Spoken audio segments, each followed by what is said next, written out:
ભાવનગર શહેરના કુંભારવાડ વિસ્તારમાં નારી રોડ પરથી એક વધુ જગ્યાએ મોટા ભૂવા પડી રહ્યા છે.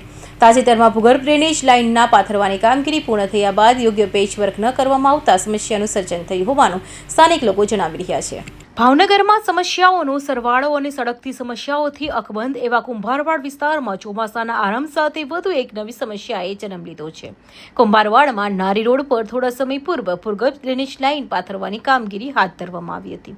આ કામગીરી પૂર્ણ થયા બાદ જવાબદાર કોન્ટ્રાક્ટર તંત્ર દ્વારા રસ્તાઓનું યોગ્ય લેવલિંગ અને પુરાણ સાથે પેજ વર્ક ન કરવામાં આવતા વરસાદ શરૂ થતાની સાથે જ અલગ અલગ જગ્યાએ મોટા ભૂવા પડી રહ્યા છે. આ ભૂવા પડવાને કારણે અકસ્માતોની સંખ્યામાં નોંધપાત્ર વધારો થયો છે. આજે સવારે એક રિક્ષાએ ભૂવામાં ફસાઈ જતા સ્થાનિક લોકોએ મહામહેનતે રિક્ષા બહાર કાઢી હતી.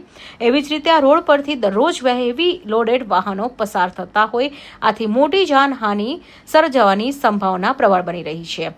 આ બાબતથી તંત્ર સારી રીતે વાકેફ હોવા છતાં જવાબદારોને જાણે મોટી જાનહાનિ કે અકસ્માતની રાહ હોય તેમ ભૂવાઓએ પુરાણ સમસ્યાનું નિરાકરણ લાવવા રાહ જોઈ રહ્યા છે, જેને પગલે સ્થાનિક લોકોમાં ભારે રોષ ફેલાયો છે. ફિરોઝ મલેક, ભાવનગર.